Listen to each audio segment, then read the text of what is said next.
নমস্কার, শম্পার রান্নাঘরে আপনাদের সবাইকে স্বাগত।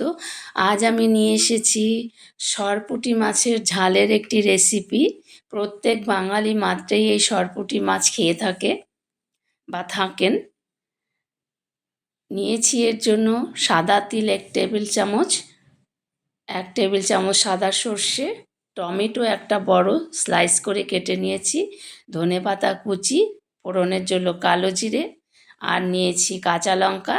5টা কাঁচা লঙ্কা আমি বেটে দেবো, আর 4টে গোটা গোটা দেবো ফ্লেভারের জন্য।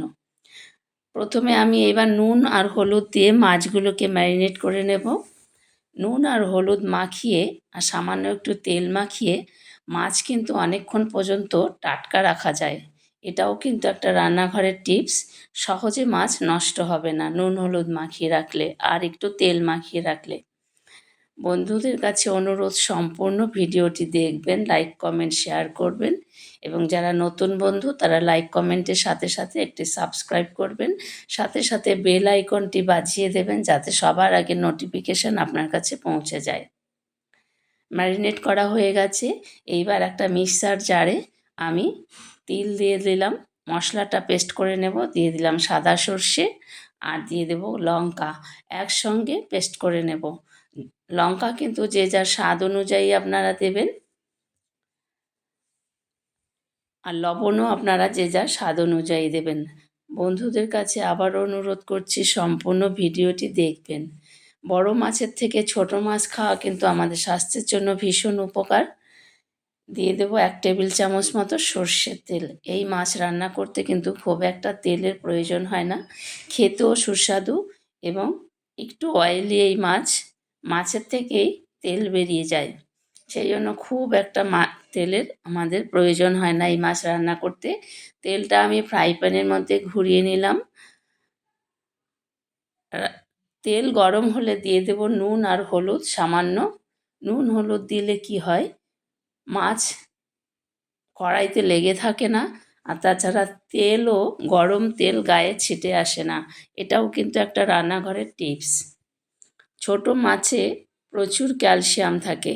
আমরা অনেকেই ছোট মাছ খেতে চাই না, কিন্তু ছোট মাছই বড় মাছের থেকে অনেক স্বাস্থ্যকর। বড় মাছে প্রচুর ফ্যাট থাকে, তাই বেশি খাওয়া উচিত নয়, কিন্তু ছোট মাছ আপনি কিন্তু রেগুলার খেতে পারেন। মাছগুলো আমি এবার গরম তেলের মধ্যে দিয়ে দিচ্ছি একটা একটা করে।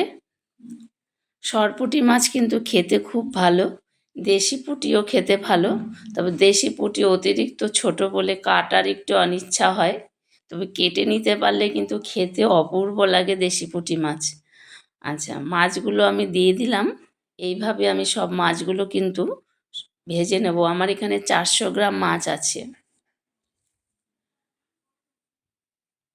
মাছ এবার এক পিঠ আমি উল্টে দেব, উল্টে পাল্টে আমি ভেজে নেব মাছগুলো।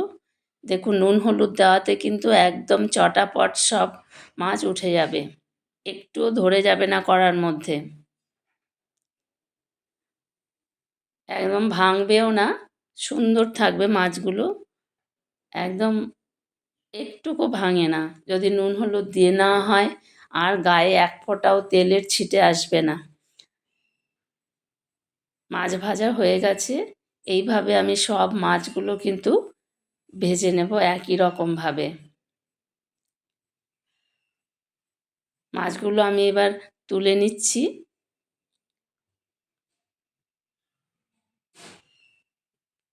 মাছ, আরও কয়েকটা মাছ আছে, সেগুলো আমি একইভাবে ভেজে নেব। বন্ধুদের কাছে অনুরোধ, দেখুন মাছ ভাজা হয়ে গেছে, সবগুলো হয়নি, এখনও হবে আরও কিছু। তেল, আর একটুখানি তেল আমি এর সঙ্গে অ্যাড করব, খুব সামান্য, দেখুন 1 চামচ মতন তেল আমি আরও অ্যাড করে নিলাম। এবার দিয়ে দেব কালো জিরে ফোড়ন। এই মাছের ঝালে সর্ষে তিল বা সর্ষে পোস্ত দিয়ে মাছ রান্না করলে অবশ্যই কালো জিরে ফোড়নে দেবেন, খেতে কিন্তু অসাধারণ লাগে।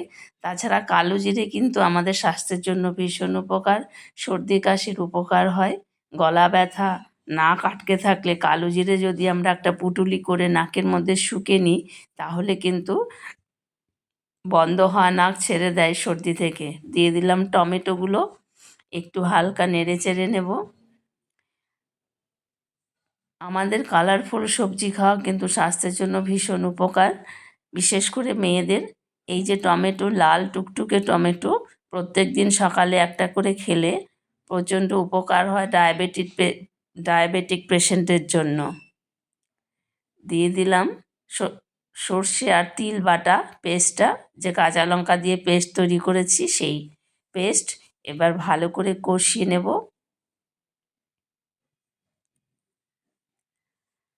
তিল দিয়ে মাছ রান্না করলে এর টেস্ট কিন্তু অসাধারণ। তিলের কিন্তু প্রচুর উপকারিতা রয়েছে। জয়েন্ট, হাড় যে ব্যথা হয়, জয়েন্টে জয়েন্টে আমাদের ব্যথা হয়, তিল খেলে কিন্তু রেগুলার যদি সাদা তিল খাই, মানে 10 দিন খেয়ে আবার 7 দিন অফ করে দিয়ে আবার 10 দিন খাবো, খেয়ে একটু উষ্ণ গরম জল খেলে আমাদের কিন্তু জয়েন্ট পেন সেরে যায়। তার জন্য আর ওষুধ খেতে হয় না। দিয়ে দিলাম স্বাদ মতো লবণ। এছাড়া তিলে প্রচুর ক্যালসিয়াম থাকে, স্কিন অয়েলি হয় তিল খেলে। হলুদ দিয়ে দিলাম 1/2 টিস্পুন মতন। বন্ধুদের কাছে আবারও অনুরোধ করছি, সম্পূর্ণ ভিডিওটি দেখবেন এবং লাইক, কমেন্ট ও শেয়ার করবেন। আর যারা নতুন বন্ধু তারা অবশ্যই লাইক কমেন্টের সাথে সাথে একটি সাবস্ক্রাইব করবেন। অফ ক্যামেরায় আমি একটু জল অ্যাড করেছি, কারণ মশলাটা যদি ধরে যায় সেই জন্য সম্পূর্ণ ভিডিওটি দেখার অনুরোধ রইল। দেখার শুরুতেই অবশ্যই একটি লাইক করে ভিডিওটি দেখবেন, এই অনুরোধ রইল। মশলা থেকে তেল বেরিয়ে এসেছে, দেখুন মশলাটা প্রায় কিন্তু কষানো হয়ে গেছে। যখনই মশলা থেকে তেল বেরিয়ে আসবে তখনই ভাববেন যে মশলা কষানো হয়ে গেছে। নতুন রাঁধুনিদের জন্য এটা কিন্তু একটা টিপস। কতক্ষণ কষাতে হবে সেটা জানার দরকার নেই, কিন্তু যখনই তেল বেরিয়ে আসবে ভাববেন যে মশলা থেকে তেল বেরিয়ে আসলে মশলা কষানো হয়ে গেছে। আমি কিন্তু মশলা ধোয়া জলই অ্যাড করে নেব এর সঙ্গে।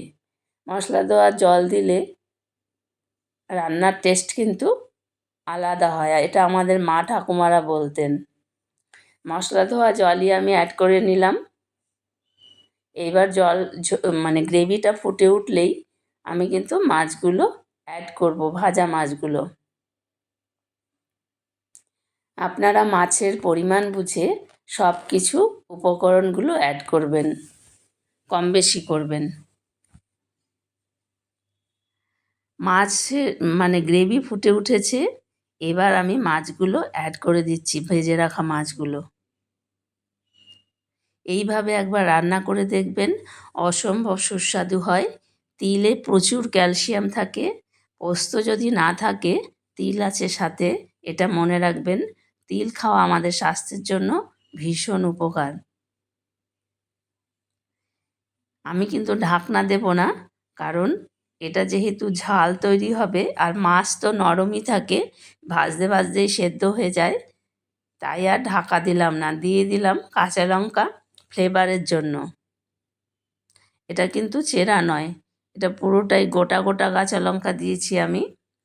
ঝাল আপনারা যে যার স্বাদ অনুযায়ী দেবেন। 2-3 মিনিট আরও ফোটাবো। গ্রেভি কিন্তু হয়ে গেছে, মানে মাছের ঝালটা রেডি হয়ে গেছে। অ্যাড করব কিছু ধনেপাতা কুচি, দিয়ে দিলাম ধনেপাতা কুচি। এবার আমি মাছ নামিয়ে নেব। গরম ভাতের সঙ্গে এই রকম একটা মাছের ঝাল জাস্ট অসাধারণ লাগে। প্রত্যেক বাঙালি মাত্রেই জিভে জল আসে এরকম সুন্দর মাছের ঝাল খেতে। আমি একটি পাত্রে আপনাদের সার্ভ করে দেখাচ্ছি কেমন হয়েছে এই মাছের ঝাল। আমি একটা প্লেট নিয়েছি, এর মধ্যে আপনাদের সার্ভ করে দেখাচ্ছি। দেখুন একবারেই আমি ঢেলে দিচ্ছি মাছের ঝাল। অসাধারণ হয়েছিল খেতে। আপনারা বাড়িতে একবার ঠিক এইভাবে ট্রাই করে দেখবেন, দুর্দান্ত লাগে। বন্ধুদের কাছে অনুরোধ, সম্পূর্ণ ভিডিওটি দেখবেন, লাইক কমেন্ট শেয়ার করবেন। আর যারা নতুন বন্ধু তারা লাইক কমেন্টের সাথে সাথে অবশ্যই একটি সাবস্ক্রাইব করবেন। এই অনুরোধ রইল। আপনারা সকলে ভালো থাকুন, সুস্থ থাকুন আর দেখতে থাকুন আমার নতুন নতুন রেসিপি। সম্পূর্ণ ভিডিওটি ওয়াচ করার জন্য ধন্যবাদ।